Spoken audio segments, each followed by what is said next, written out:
Hello guys, welcome back to my channel.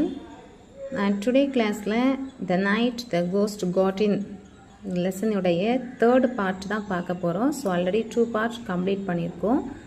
Third part means it is the last one. Previous class நீங்க miss பண்ணிருந்தீங்க அப்படினு சொன்னா description boxல link share பண்ணிருக்கேன். click பண்ணி watch பண்ணிக்கோங்க. Continuation பார்க்கலாம். When I got to the attic, things were pretty confused. Grandfather had evidently jumped to the conclusion that the police were deserted from Meadows' army trying to hide away in his attic. He bounded out of bed wearing a long flannel nightgown over long woolen pants, a nightcap and a leather jacket around his chest. The cops must have realized at once that the indignant white-haired old man belonged to the house, but they had no chance to say so. Backy hardly dog, wrote grandfather. Back at the lines, ye couldn't lily-livered hattle.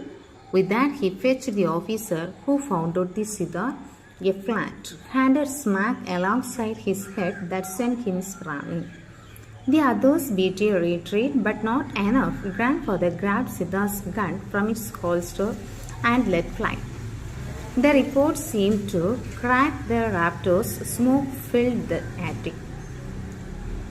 A hop cursed and shook his hand to his soldier. Somehow, we all finally got downstairs again and locked the door against the old gentleman. He fired once or twice more in the darkness and then went back to bed. There was grandfather. I explained to Joe, out of breath. He thinks you are deserter. I will say he does, said Joe.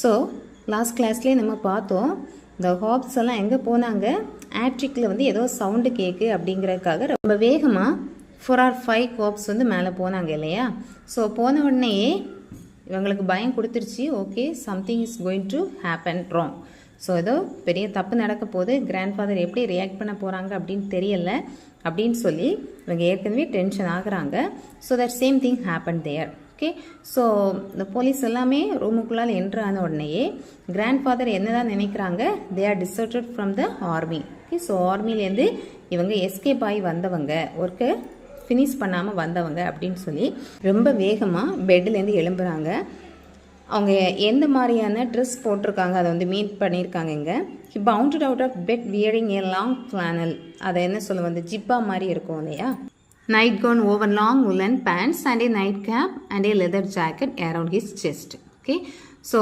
அவங்களுடைய அந்த dress long கவுனும் அதுக்கு மேலே வந்து ஒரு ஜாக்கெட்டும் போட்டு தலையில் கேப்பெல்லாம் வச்சுருக்காங்க so the cops must have realise at once so இவங்க இந்த வீட்டில் உள்ளவங்க தான் அப்படிங்கிறது அவங்க புரிஞ்சிருக்கணும் ஆனால் அதை அவங்க புரிஞ்சுக்கல ஸோ என்ன ஆயிடுச்சு பெரிய ஒரு ரகலையே அந்த ரூமுக்குள்ளால நடக்குது வேகமாக கிராண்ட்ஃபாதர் பெட்லேருந்து எழும்பி வந்து இந்த கோப்ஸில் இருக்கக்கூடிய கன்னை வாங்குறாங்க வாங்கி ஒருத்தங்களை பிடிச்சி அப்படியே தலையை சுற்றி பிடிச்சி தள்ளுறாங்க இன்னொருத்தவங்க மேலே வந்து ஷூட் பண்ணுறாங்க ஸோ அதனால என்ன ஆகுது அந்த ரூம் ஃபுல்லுமே அப்படி ஸ்மோக் வந்து ஃபில் ஆகுது ஸோ இதனால அந்த கோப் வந்து ரொம்ப கோவமாக சத்தம் போடுறாங்க somehow they finally got downstairs again and locked the door against the old gentleman சத்தம் போட்டுட்டே ரொம்ப கோவத்தோட ரூமை விட்டு வெளியே வராங்க மறுபடியும் கிராண்ட்ஃபாதர் ஷூட் பண்ணுறத 2 or 3 டைம்ஸ் வந்து கண்டினியூ பண்ணுறாங்க ஸோ உள்ளால ஒரு பெரிய ஒரு ரணகலம் ஒரு போர் நடந்த மாதிரியான ஒரு தோற்றத்தை வந்து உருவாக்குறாங்க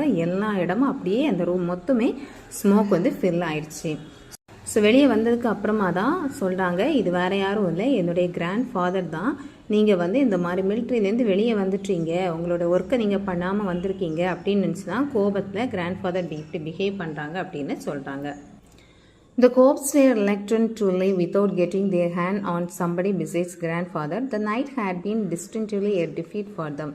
Furthermore, they obviously didn't like to lay out something looked and I can see their viewpoint phony. They began to fork into the things again. A reporter, a thin-faced wispy man, came up to me. I had put on one of my mother's dress, not being able to find anything else. The reporter looked at me with mingled suspicion and interest. Just what the hell is the real lowdown here, Bat? He asked. I decided to be frank with him. We had ghost, I said.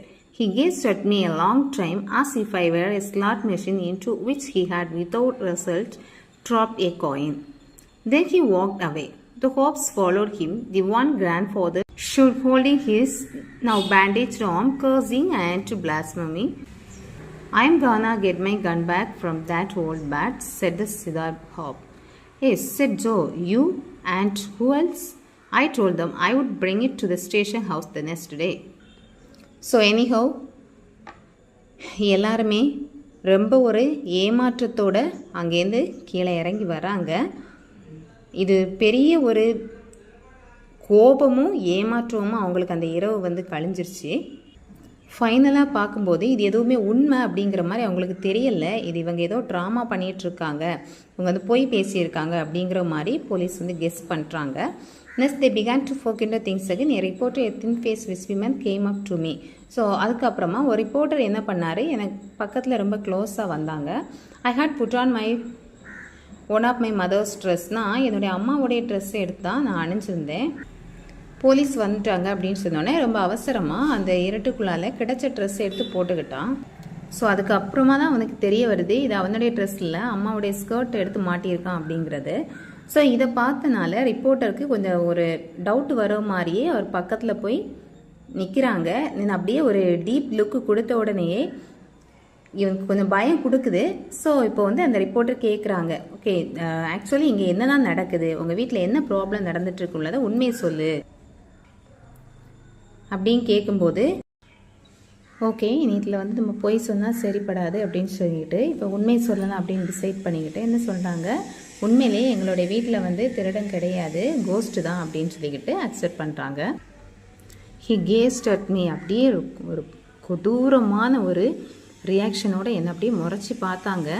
As if I were a slot machine into which he had without result dropped a coin. So slot மெஷினில் வந்து காயினை போட்டுக்கிட்டு அதுக்கு பதில் கிடைக்காம இருந்தால் எப்படி ஒரு எரிச்சல் வருமோ அந்த மாதிரியான ஒரு தோரணையோட எங்கிட்ட கோவமாக பார்த்தாங்க. ஸோ அப்படியே ஒவ்வொருத்தங்களும் ரொம்ப கோவமாக ரொம்ப ஒரு பெரிய ஒரு ஏமாற்றத்தோட அப்படியே அங்கேருந்து கிளம்புறாங்க, திட்டிக்கிட்டே கிளம்புறாங்க. ஸோ என்னுடைய கன்னை எப்படி இந்த பேர்டுக்கிட்டே நான் வாங்க போகிறேன், பேர்டு அப்படின்னு யாரை சொல்கிறாங்கன்னா அந்த ஓல்டு மேன் தான் சொல்கிறாங்க, எப்படி வாங்க போகிறேன் அப்படின்னு கேட்ட உடனே ஜோ கேட்குறாங்க, நீங்களே வந்து வாங்க போகிறீங்களா, இவங்கக்கிட்ட எப்படி வந்து வாங்க முடியும் அப்படின்னு சொன்னோன்னே என்ன சொன்னாங்க, இல்லை நான் நாளைக்கு நம்மளுடைய ஸ்டேஷன் ஹவுஸுக்கு நான் வந்து கன்னை வாங்கிட்டு வரேன், இப்போ போகலாம் அப்படின்னு சொல்லி ஏமாற்றத்தோடு அந்த இடத்த விட்டு கிளம்புறாங்க. What was the matter with that one policeman? Mother asked after they had gone. Grandfather shook him. I said, what for? She demanded. I told her he was a deserter. Of all things, said mother. He was such a nice looking man. So அப்படியே எல்லாருமே போகும்போது ஒரு ஹாப்ஸோடைய கையில் shoot பண்ணியிருக்க அடையாளம் இருக்குது. இதை பார்த்த உடனே எல்லாரும் போனதுக்கப்புறமா அம்மா வந்து கேட்குறாங்க, ஸோ அவங்களுடைய கையில் என்ன ஆச்சு என்ன அப்படின்னு சொல்லி கேட்ட உடனே என்ன சொல்கிறாங்க, அது வேறு ஒன்றும் இல்லை, நம்மளுடைய கிராண்ட் ஃபாதர் தான் ஷூட் பண்ணிட்டாங்க அப்படின்னு சொன்னோடனே அதுக்கு என்ன ரிப்ளை பண்ணுறாங்க, ஓ அப்படியா எதுக்கு அப்படின்னு கேட்டுட்டு, anyhow he's good and he's nice looking man, அவர் வந்து பார்க்குறதுக்கு ரொம்ப ஜென்டில் மேன் மாதிரி ரொம்ப நல்லா இருக்கார் அப்படின்னு சொல்லி ரொம்ப காமெடியாக ஒரு ரெஸ்பான்ஸ் பண்ணுறாங்க. Grandfather was fresh as a daisy and full of jokes at breakfast next morning.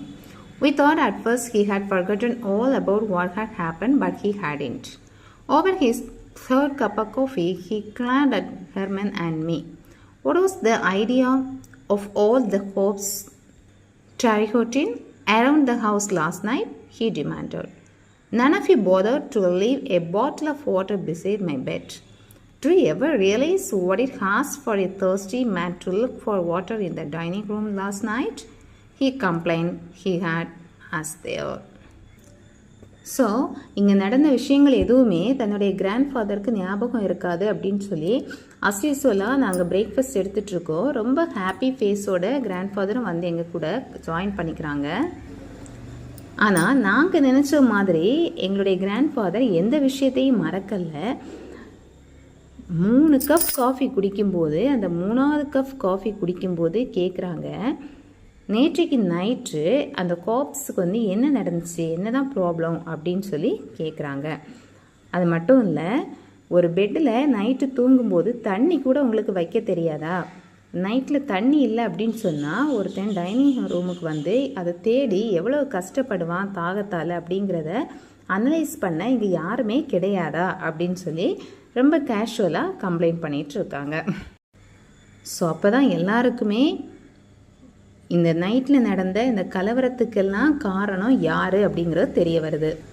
தன்னுடைய கிராண்ட் ஃபாதர் தான் தண்ணி வேணும் அப்படிங்கிறதுக்காக டைனிங் ஹாலில் வந்து தண்ணியை தேடியிருக்காங்க. ஸோ இதுதான் யாரோ ஒருத்தங்க நடக்கிற மாதிரி நமக்கு இருந்துச்சு. இதை நம்ம தப்பாக கெஸ் பண்ணனால தான் இவ்வளோ பெரிய ஒரு ப்ராப்ளம் இந்த மிட் நைட்டில் நமக்கு நடந்திருக்கு அப்படின்னு சொல்லி ரொம்ப ஹாப்பியாகவே, அது ஹாப்பி மட்டும் இல்லை, அது ஃபன்னாகவும் இருக்குது, ரொம்ப ஹாப்பியாகவும் இருக்குது. ஆக்சுவலி இந்த ஸ்டோரியில் வந்து எதுவுமே சீரியஸான விஷயம் அப்படின்னு சொல்லி கிடையாது.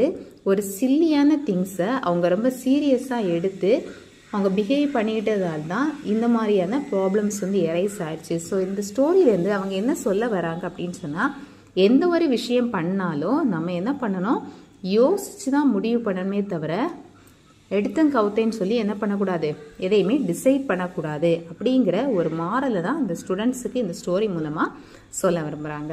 ஓகே.